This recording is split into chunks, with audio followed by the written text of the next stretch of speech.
Hello friends and welcome to the exams made simple. शुरू करेंगे आज 3 मई 2024 का द हिंदू न्यूज़पेपर एनालिसिस। सबसे पहले इंपॉर्टेंट 3 सवाल जो कि प्रीलिम्स की प्रैक्टिस के लिए भी अच्छे हैं और आपके लिए नॉलेज बिल्डिंग का भी काम करेंगे। मतलब एक तरीके से 3 टॉपिक्स ही रहते हैं वो, ठीक है ना। आई होप आप लोग वीडियो लाइक ज़रूर करेंगे, शेयर ज़रूर करेंगे। लाइक कर दिया करो यार, लाइक करने में क्या दिक्कत है। लाइक करने में तो कोई छोटी सी मतलब पैसा भी नहीं लगता उसमें तो please do that from your end. Start करते हैं सवालों के साथ। पहला सवाल है which of the following are the characteristic feature of viruses. Viruses का कैरेक्टरिस्टिक फीचर कौन सा होता है इनमें से। पहला कह रहा है they are not affected by antibiotics. दूसरा कह रहा है they depend upon specific host for their reproduction and redevelopment. तीसरा कह रहा है viruses are without protoplasm. And चौथा कह रहा है they contain only DNA and not RNA. तो आपको बताना है कि इनमें से कौन कौन से कैरेक्टरिस्टिक्स हैं वायरसेस के। ऑप्शंस आपके सामने हैं 1 2 3, 1 3 4, 2 3 4 या ऑल ऑफ द अबव। इसी क्वेश्चन को दूसरे फॉर्म में यूपीएससी पूछेगा तो how many statements are correct, फिर 1 एक स्टेटमेंट, 2 स्टेटमेंट, 3 स्टेटमेंट, 4 स्टेटमेंट, ऐसा करके पूछेगा, ठीक है ना। तो इसका जो करेक्ट आंसर है वो है 1 2 3, 3 ही सही है, चौथा गलत है। लिखा है they contain only DNA not RNA. तो इसका आंसर होता है ऐसे चलिए दे कंटेन आइदर डीएनए और आरएनए, है ना। आइदर डीएनए और आरएनए होता तो सही होता, तो ये इसलिए गलत है, ठीक है। दूसरे सवाल पे आते हैं।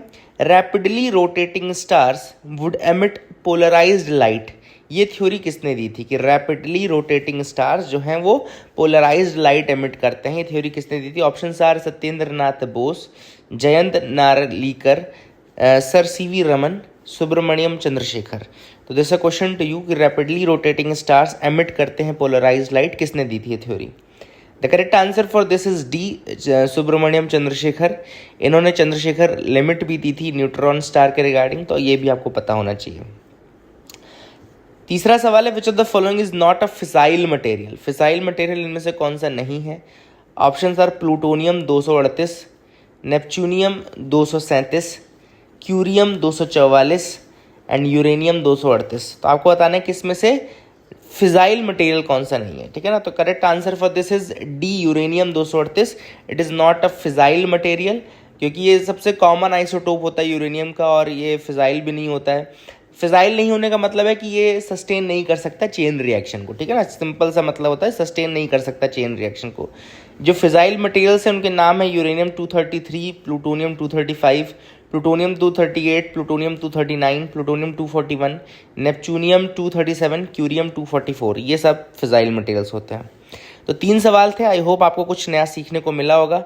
आगे मूव करते हैं, फ्रंट पेज की एक न्यूज़ के साथ बढ़ते हैं जिसका नाम है law and order a state subject says the Supreme Court on the Bengal suit.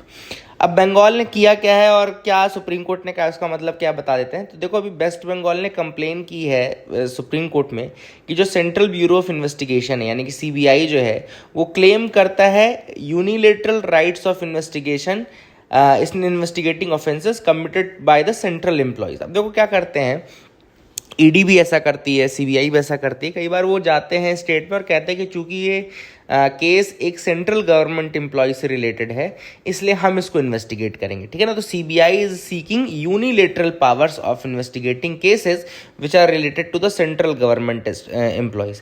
देखो यूपीएससी भी ऐसा सवाल पूछ सकता है, क्वेश्चन पूछ सकता है कि स्टेटमेंट दे देगा कि जो सेंट्रल गवर्नमेंट के एम्प्लॉयज हैं अगर वो स्टेट में है तो सेंट्रल बॉडी ही इन्वेस्टिगेट कर सकती है केसेस को, स्टेट बॉडी नहीं इन्वेस्टिगेट कर सकती, ऐसा स्टेटमेंट दे देगा। तो ये स्टेटमेंट देखो गलत है, क्योंकि सुप्रीम कोर्ट ने कहा है कि लॉ एंड ऑर्डर जो होता है वो स्टेट सब्जेक्ट होता है and even if it is related to a central government employee, तो केस तो किसी स्टेट में हुआ होगा ना, तो वहाँ पे अगर सेंट्रल गवर्नमेंट की टीम आएगी भी तो भी वो हैंड ओवर करेगी केस को लोकल बॉडी में, ठीक है ना। तो ये सुप्रीम कोर्ट का ये कहना है, ऐसा बड़ा व्यू पॉइंट है। जजमेंट अभी पूरी तरीके से नहीं आया but this is what the Supreme court is saying, है ना। ईडी भी तमिलनाडु केस में ऐसा करने गया था कि भैया चूंकि सेंट्रल गवर्नमेंट का एम्प्लॉय है तो सिर्फ सेंट्रल गवर्नमेंट के पास राइट है उसको मतलब इन्वेस्टिगेट करने का, ये सारी चीज़ करने का। तो सुप्रीम कोर्ट का ऐसा नहीं मानना है। अच्छा याद रखना कि क्या होता है जब सीबीआई इन्वेस्टिगेट करती है ना तो उसको एक कंसेंट लेना पड़ता है, ठीक है ना।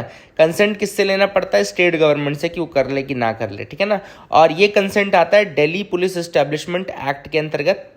हालांकि सीबीआई के बारे में आप एक चीज याद रखना कि CBI neither statutory nor constitutional. ये इंपॉर्टेंट है, यूपीएससी पूछ भी सकता है स्टेटमेंट में दे करके कि CBI is statutory body under Delhi police establishment act. तो वहां पे आपको देखने में बड़ा मजा आएगा, क्योंकि दिल्ली पुलिस एस्टेब्लिशमेंट एक्ट भी आपने सीबीआई के रेफरेंस में पढ़ा है, तो आपको लगेगा कि हाँ यार ये होता होगा, बट ऐसा है नहीं कि CBI is neither statutory nor a constitutional body. CBI सिर्फ अपनी पावर्स ड्रॉ करती है दिल्ली पुलिस एस्टेब्लिशमेंट एक्ट से, उसके अंदर का तो स्टैब्लिश नहीं की गई है, ठीक है ना। तो ये एक इंपॉर्टेंट चीज़ है। संथानम कमेटी ज़रूर याद रखना, सीबीआई के रेफरेंस में संथानम कमेटी भी है ना। तो ये कुछ चीज़ें हैं जो आप याद रख सकते हैं। अब याद रखना कि ये जो कंसेंट है ये स्टेट यानी कि वेस्ट बंगाल ने ऑलरेडी विड्रॉ कर रखा है, मतलब वो स्टेट ने उसको परमिशन नहीं दी है कि आप इन्वेस्टिगेट करें। सेक्शन 6 है दिल्ली पुलिस एस्टेब्लिशमेंट एक्ट का, जिसके अंतर्गत ये विड्रॉ कर रखा है, ठीक है ना। तो ये भी आप याद रखिएगा। एंड सुप्रीम कोर्ट का भी अभी यही मानना है, अब देखते हैं क्या होता है। अब इसमें इस आर्टिकल में एक और चीज़ आपको दिखेगी, इस न्यूज़ आर्टिकल में आर्टिकल 131 दिख रहा है, ये आर्टिकल 131। तो ये आर्टिकल 131 क्या होता है, ये भी इंपॉर्टेंट है, यूपीएससी ये भी पूछ सकता है। तो आर्टिकल 131 होता है, याद रखिएगा, original jurisdiction of the Supreme court. जैसे सुप्रीम कोर्ट के अलग अलग ज्यूरिसडिक्शन होते हैं ना, original jurisdiction, appellate jurisdiction, writ jurisdiction, तो उनमें से ओरिजिनल ज्यूरिसडिक्शन जो होता है सुप्रीम कोर्ट का, वो आर्टिकल 131 में मेंशन्ड है। यूपीएससी अगर क्वेश्चन पूछता है तो पूछ सकता है, और वो आपसे यूपीएससी ये भी पूछ सकता है कि इनमें से कौन सी चीज़ें ओरिजिनल ज्यूरिसडिक्शन में आती हैं, कौन सी चीज़ें नहीं आती हैं, कितनी चीज़ें आती हैं, इस तरह से क्वेश्चन पूछ सकता है। तो देखो अब कैसे होता है कि कोई भी डिस्प्यूट अगर government of India and one or more states के बीच में है तो वो उसका ओरिजिनल ज्यूरिसडिक्शन है। Government of India and any state or states on one side and one or more other states on the other side, मतलब अगर तीन पार्टीज भी हैं, गवर्नमेंट है, एक स्टेट है, फिर दूसरा स्टेट है, तो ऐसे केसेस भी ओरिजिनल ज्यूरिसडिक्शन में आते हैं। बिटवीन टू और more states if and in so far as the dispute involved any question whether of law or fact on which the existence or extent of a legal right depends। मतलब कि दो states के बीच के cases भी original jurisdiction में हैं अगर dispute में कोई ऐसा क्वेश्चन है ऑन विच द एग्जिस्टेंस और extent of a legal right is depending upon, तो फिर वो केस जाएगा, ठीक है ना। अच्छा, एक चीज जो इसमें नहीं लिखी है वो भी मैं आपको बता देता हूँ कि कौन सी चीज ओरिजिनल ज्यूरिसडिक्शन में नहीं जाएगी। मतलब अगर कोई dispute because of a treaty, agreement, सनद, ये सारी चीजों के कारण है ना, तो वो नहीं जाता है ना। याद रखेगा, बिकॉज ऑफ एग्जिस्टिंग ट्रीटी, सनद और इन सब के कारण अगर कोई चीज़ है तो वो ओरिजिनल ज्यूरिसडिक्शन में नहीं जाता। ये आप इंपॉर्टेंट याद रखेगा, this is a thing which is very very important. I hope you got clarity regarding the original jurisdiction of the Supreme court. और ये पहली न्यूज़ आइटम के बारे में भी अपन ने पूरा अच्छे से डिटेल डिस्कस कर लिया है, ठीक है। तो अभी 3 क्वेश्चंस डिस्कस किए हैं और एक ओरिजिनल ज्यूरिसडिक्शन आर्टिकल 131 डिस्कस किया है, और लॉ एंड ऑर्डर और सीबीआई के बारे में थोड़े फैक्ट्स हमने डिस्कस किए हैं। अच्छा, जर्मनी और यूरोपोल जो है उसने सबसे बड़ा largest call centre scam network जो है यूरोप में वो पकड़ा है। तो इसमें आप सोचोगे कि न्यूज़ क्या थी, न्यूज़ ये थी कि ऑपरेशन का नाम था ऑपरेशन पैंडोरा। याद रखिएगा, अभी रिसेंटली अगर आपसे पूछे कि ऑपरेशन पैंडोरा किससे रिलेटेड है, तो ये कॉल सेंटर नेटवर्क स्कैम जो है उससे रिलेटेड है, और इसने सक्सेसफुली अनकवर्ड किया है the largest call centre fraud scheme in Europe, है ना। याद रखिएगा, नाम है ऑपरेशन पैंडोरा, एंड इसमें बहुत सारी कंट्रीज इन्वॉल्व थे, specially Germany, Albania, Bosnia, Kosovo, Lebanon, and they raided nearly 12 call centres, है ना। वहाँ पे लोगों को डिटेन किया, ये सारी चीज़ें आपको यार, बहुत पैसा भी मारा इन लोगों ने, साइबर क्राइम भी करते थे एक तरीके से कहना चाहिए। तो all this things are there. I hope you got clarity regarding that as well, आपको समझ में आ गया होगा। आगे मूव करते हैं, देखते हैं और क्या इंपॉर्टेंट न्यूज़ आर्टिकल्स हैं। You can move ahead with me, आप बिल्कुल मेरे साथ आगे बढ़ सकते हो। जितना मैं पढ़ा रहा हूँ उससे ज़्यादा आपको पढ़ने की जरूरत भी नहीं है ना, समझ लो।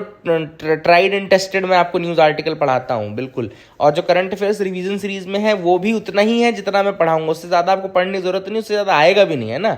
तो अभी अपने लगभग 30 लेक्चर के आसपास हो चुके हैं करंट अफेयर्स रिवीजन सीरीज के, तो आप भड़बड़ाइएगा नहीं, 15 मई तक आपका पूरा कंप्लीट हो जाएगा जो मैंने पहले कहा था। और सीसैट के भी वीडियोस तो अब डल ही रहे हैं, आपने देखा होगा सीसैट के कोर्स के भी वीडियोस लगभग क्वांट वाले पार्ट में अब सिर्फ 2 मेजर यूनिट्स बची हैं जिसमें प्रोबेबिलिटी और पीएनसी है, तो 4 लेक्चर उनके रहेंगे। उसके बाद हम कॉम्प्रहेंशन में आ जाएंगे, ठीक है ना। तो वो भी 15 से 20 मई तक आपका कंप्लीट हो जाएगा। तो don't worry about those 2 courses, तो वो आपके कंटेंट आपको 15 तक, और 15 मई तक मैं उसको पूरा सारे पीडीएफ एक साथ कंबाइन करके भी दे दूंगा, है ना। तो याद रखिएगा, कल इकोनॉमी का 4था लेक्चर डल चुका है उसमें, वो आप देख लीजिए अगर आपने नहीं देखा है तो। आगे देखते हैं यहाँ पे, why are Indian spices facing the heat. अच्छा, बीच में कोई न्यूज़ आर्टिकल है तो नहीं, एक बार लेट मी सी दैट बस। एक एक है यहाँ पे, NPCI's global arm to develop UPI like system for Namibia. अब एक तो पहले याद रखना NPCI क्या है। NPCI तो आपको पता है ना, वैसे NPCI क्या है, national payment corporation of India. बहुत सारी चीज़ें इंडिया में इसने बनाई है। अच्छा, ये बनी कैसे थी, तो ये बनी थी, याद रखिएगा, कि इंडियन बैंक एसोसिएशन करके ग्रुपिंग है, इंडियन बैंक्स एसोसिएशन, मतलब बैंक्स का जो एसोसिएशन होता है, प्लस RBI।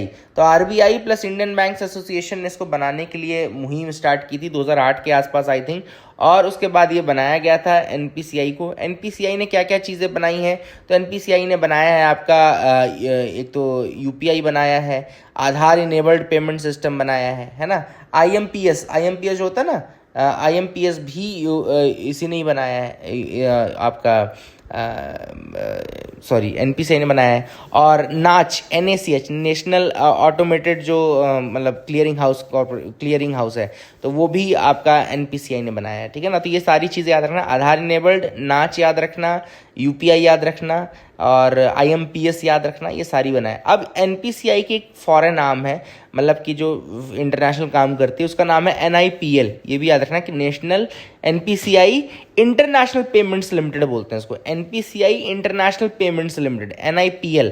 अगर आपसे कोई पूछे NIPL क्या है, तो it is the international arm of NPCI, ठीक है ना। तो अब ये बैंक ऑफ नामीबिया के लिए इन्होंने एक एग्रीमेंट साइन किया है, जिसमें वो बैंक ऑफ नामीबिया के लिए UPI जैसा सिस्टम एक बनाएंगे, ठीक है ना। तो I hope you got clarity regarding that as well. आगे मूव करते हैं। अगला आर्टिकल जो है वो है इंडियन स्पाइसेस क्यों परेशान हो रहे हैं दूसरी कंट्रीज़ में। तो अब इंडियन स्पाइसेस इसलिए परेशान हो रहे हैं क्योंकि 5 से ज़्यादा कंट्रीज़ ऐसी हैं, जिसमें सिंगापुर, हांगकॉन्ग, US है, जिन्होंने इन्वेस्टिगेशन शुरू कर दी है हमारे स्पाइसेस के अगेंस्ट। क्यों? उनका कहना है कि आपके मसाला का जो मिक्स आता है, जो स्पाइस मिक्स आपका आता है इंडियन ब्रांड्स का, जैसे स्पेशली जो MDH है और एवरेस्ट है, जो बड़े ब्रांड्स हैं, उसमें इथाइलिन ऑक्साइड, ETO, याद रखिएगा, इथाइलिन ऑक्साइड पाया गया है, ठीक है ना। इथाइलिन ऑक्साइड एक टॉक्सिक केमिकल होता है, जिसको फूड स्टेबलाइजर के रूप में यूज़ किया जाता है। टॉक्सिक केमिकल होता है, फूड स्टेबलाइजर के रूप में यूज़ किया जाता है, लेकिन ये टॉक्सिक बन जाता है बियॉन्ड अ परमिसिबल लिमिट, है ना। एक परमिसिबल लिमिट के बाहर ये टॉक्सिक बन जाता है। और स्पाइस बोर्ड ऑफ इंडिया ने हालांकि कहा है कि वो मैंडेटरी टेस्टिंग और ये सब चीज़ें शुरू करेंगे शिपिंग के पहले, but this is the root cause of the spices facing the problem. अब आप देखो कि बहुत सारे प्रोडक्ट्स रिजेक्ट किए गए हैं, जैसे रामदेव की कंपनी के क्यूमिन रिजेक्ट कर दिया गया, हल्दी, इसमें बोला गया कि सैल्मोनेला था। सैल्मोनेला क्या आता है? सैल्मोनेला एक पॉइजनस एंड डिलीटीरियस सब्सटेंस होता है, जो कि इंजूरियस होता है हेल्थ के लिए। Coriander, nutmeg, cumin, ginger, fennel, सब इन सबको वो किया गया। फेनल में कहा गया कि भाई आपके यहाँ आर्टिफिशियल कलरिंग है, मिस ब्रांडिंग है, सैल्मोनेला तो था ही। हाँ, फिर इसमें जो आपका MDH है, MDH में भी कई मिक्सेस में सैल्मोनेला पाया गया, मिस ब्रांडिंग की गई। और इसके अलावा एवरेस्ट में बोला गया कि आपके यहाँ ETO जो मैंने इथाइलिन ऑक्साइड जो बताया वो है ना। और पतंजलि आयुर्वेद में बोला गया कि भैया बहुत सारी चीज़ें हैं जो कि आपको मतलब प्रॉब्लम्स हैं। फिल्दी है, कई जगह पे फिल्दी भी कहा गया, लेबलिंग का वायलेशन कहा गया किसी में। तो all this things are there जो कि हैं। आगे मूव करते देखते हैं और क्या इंपॉर्टेंट आर्टिकल है। तो आर्टिकल एडिटोरियल पार्ट में आते हैं। एडिटोरियल में है recognise this leave as a women's right. अब यहाँ पे किस लीव की बात की जा रही है? तो यहाँ पे बात की जा रही है मेंस्ट्रुअल लीव की बात की जा रही है। और ये ऑथर ने ये भी कहा है कि जो विमेन का मेंस्ट्रुअल लीव है, मेंस्ट्रुअल लीव उसको एज अ फंडामेंटल राइट मतलब प्रोवाइड करना ज़रूरी है। एंड बहुत बार ऑथर ने ये भी कहा कि लेजिस्लेचर्स ने भी बहुत बार बिल को लाने की कोशिश की, लेकिन अभी तक कोई कॉन्क्रीट स्टेप नहीं उठाया गया इस डायरेक्शन में, है ना। तो ये ऑथर ने कहा कि the bill has not been passed. तो जब तक बिल पास नहीं होता, अब थ्योरी में आपका अगर मेंस्ट्रुअल लीव के लिए है तो थ्योरी का कोई मतलब नहीं है। ऑथर ने ये भी कहा कि इससे देखो क्या होता है कि इससे जो विमेन के प्रति सेंसिटिविटी है वो ज़्यादा बढ़ेगी, and it will also be gender sensitivity. तो जेंडर सेंसिटिविटी को बढ़ाने के लिए ऑथर ने कहा कि ये चीज़ मेंस्ट्रुअल जो लीव है that should be as a given as a women's right, है ना। तो इस आर्टिकल में ये डिमांड की गई। I hope you got clarity regarding that. अब यहाँ पे 2 आर्टिकल्स हैं। एक है liquid nitrogen in food rows Tamil Nadu's ire yet again. तो इस आर्टिकल में देखो ऑथर ने बोला है कि अभी रिसेंटली एक वीडियो वायरल हुआ था, जिसमें एक बच्चा जो था उसने जैसे ही एक पैकेज्ड फूड खाया, उसके बाद वो चिल्लाने लगा, नाक और मुंह से धुआं निकलने लगा। तो इसका रीज़न था कि उसमें लिक्विड नाइट्रोजन बहुत ज़्यादा इन्फ्यूज़ कर दी गई थी। देखो याद रखना कि लिक्विड नाइट्रोजन का यूज़ किया जाता था अभी तक फूड में शेल्फ क्वालिटी को बढ़ाने के लिए, ठीक है ना, शेल्फ क्वालिटी को बढ़ाने के लिए, शेल्फ लाइफ को बढ़ाने के लिए, ठीक है ना। तो उसमें क्या करते हैं कि लिक्विड नाइट्रोजन के ड्रॉप्स यूज़ कर लेते हैं पैकेजिंग के समय, और जब नाइट्रोजन इवेपोरेट करता है तो it displaces oxygen in the food packing. तो नाइट्रोजन जब इवेपोरेट करेगा वहाँ से तो वो फूड पैक से ऑक्सीजन को रिमूव कर देगा, और जब ऑक्सीजन हट जाएगा तो माइक्रोबियल एक्शन नहीं होगा, तो जो फ्रेशनेस है वो बनी रहती है। तो ये टेक्निक यूज़ होती है पैकेजिंग में, जैसे कॉफ़ी हो गया, पोटैटो क्रिस्पर्स हो गए, और आप जो प्रिंगल्स खाते होंगे आप लोग, वैसा वैसा रहता है ना, उसमें यही रहता है, इसलिए खोलने के बाद वो बहुत जल्दी ख़राब हो जाता है। पीनट बटर हो गया, मिल्क प्रोडक्ट्स हो गए, चीज़ हो गया, ड्राइड पोटैटो हो गया, इन सब में भी यूज़ होती है यही टेक्निक, जिसमें वो यूज़ करते हैं किस चीज़ का, लिक्विड नाइट्रोजन का, और उसको फिर इवेपोरेट होने देते हैं। जब इवेपोरेट हो जाता है तो ऑक्सीजन को रिमूव कर देता है, ठीक है ना। तो ये सारी चीज़ें आप याद रखना है, ठीक है ना। अब यहाँ पे वही प्रॉब्लम आ रही है कि जो ये स्टैंडर्ड्स हैं, मतलब स्टैंडर्ड जितना यूज़ करना चाहिए उससे ज़्यादा मात्रा में यूज़ करते हैं, क्योंकि कई बार वो लोग उसके साथ उनको लगता है कि टेस्ट इन्हांसर भी है ये लिक्विड नाइट्रोजन जो है, तो वो टेस्ट इन्हांस कर देता है, ये सारी चीज़ें उनके दिमाग में लगती है। हाँ, तो इस कारण से वो करते हैं, बट दैट बिकम्स रिस्की, और फिर हेल्थ हैजार्ड्स भी आ जाते हैं। लिक्विड नाइट्रोजन याद रखेगा कि इनर्ट होती है, कलरलेस होती है, ओडरलेस, क्रायोजेनिक फ्लूइड है, और ट्रेडिशनली यूज़ किया जाता है इसको in management of many benign pre cancer and cancer since 1960s। तो लिक्विड नाइट्रोजन एक inert, colourless, odourless, cryogenic fluid होता है, याद रखेगा, क्रायोजेनिक फ्लूइड होता है। ये सारी चीज़ें आपको पता होना चाहिए। और इसमें यूज़ करते हैं इस एलिमेंट को as a frosty -196 degree centigrade to freeze and destroy the cancer cells. Liquid nitrogen का यूज़ कैंसर सेल्स को डिस्ट्रॉय करने के लिए भी किया जाता है ना।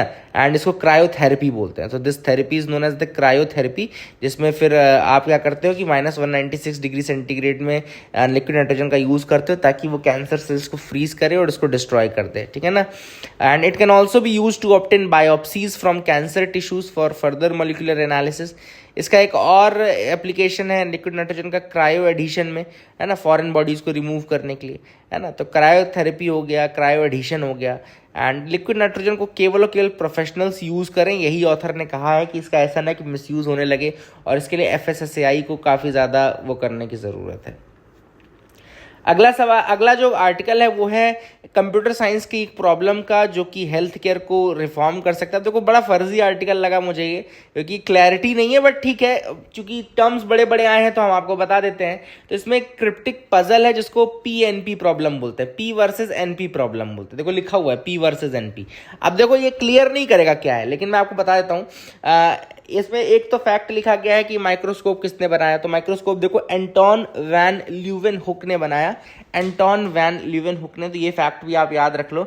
और इन्होंने ही माइक्रोबायोलॉजी का फील्ड था एक तरीके से उसको इस्टेब्लिश किया, क्योंकि इन्होंने ही माइक्रो ऑर्गेनिजम्स को देखने का तरीका बनाया। अब यहाँ पे ऑथर ने कहा है कि P वर्सेज NP प्रॉब्लम क्या है। देखो यहाँ पे P जो होता है उसको पॉलिनोमिक वो बोलते हैं, आपको मैं बता देता हूँ, इसको बोलते हैं पॉलिनोमियल टाइम। P होता है पॉलिनोमियल टाइम, और NP होता है आपका नॉन डिटर्मिनिस्टिक पॉलिनोमियल टाइम, ठीक है ना। एक होता है पॉलिनोमियल टाइम और दूसरा होता है नॉन डिटर्मिनिस्टिक पॉलिनोमियल टाइम। तो ऑथर का ये कहना है कि अगर हम P versus NP problem solve कर लें तो बहुत सारी हेल्थ केयर की प्रॉब्लम्स को हम दूर कर सकते हैं। कैसे, मैं आपको बताता हूँ। सबसे पहले ऑथर ने एग्जाम्पल दिया है कि अगर हम एक सिंपल सा कैलकुलेशन बताएं कि 17 मल्टीप्लाइड बाय 19, तो आप डायरेक्टली बोलोगे कि आंसर इज 323, है ना। 17 इंटू 19 आप करोगे तो आपको 323 मिलेगा। तो ऑथर ने कहा ये होता है P प्रॉब्लम, है ना। या आप इसको बिल्कुल क्विकली सॉल्व कर लेते हो रीजनेबल टाइम में, ये पॉलिनोमियल टाइम होता है। अब आपको अगर कोई ये कह दे कि 323, एक क्वेश्चन दूसरा अगर होता, सपोज करो अगर आपसे बोले कि 323 कौन से दो प्राइम नंबर्स को मल्टीप्लाई करने पे मिलता है, तो फिर अब आपको इसका फैक्टराइजेशन करना पड़ता। फिर आप फैक्टराइजेशन करते और फिर आप हिडन ट्रायल यूज़ करते, है ना, और तब आपको मिलता 17 इंटू 19। तो NP जो प्रॉब्लम्स होती हैं वो ज़्यादा समय लेती हैं सॉल्व करने के लिए, लेकिन एक बार आपको सोल्यूशन मिल जाए तो आप उसको वेरीफाई जल्दी कर सकते हैं, है ना। क्योंकि अब जैसे 17-19 मिल गया तो फिर मल्टीप्लाई कर लो तो P प्रॉब्लम ही तो बन गई फिर वो। तो ऑथर ने वही कहा है कि हेल्थ केयर में भी बहुत सारे कॉम्प्लेक्स इश्यूज हैं, जैसे शेड्यूलिंग हो गई हॉस्पिटल में, डॉक्टर्स असाइन करना हो गया, नर्सेस की शिफ्ट असाइन करनी हो गई, बुकिंग ऑपरेशन थिएटर्स हो गया, सर्जरीज करना हो गया, पेशेंट्स को अपॉइंटमेंट्स ऑर्गेनाइज करना।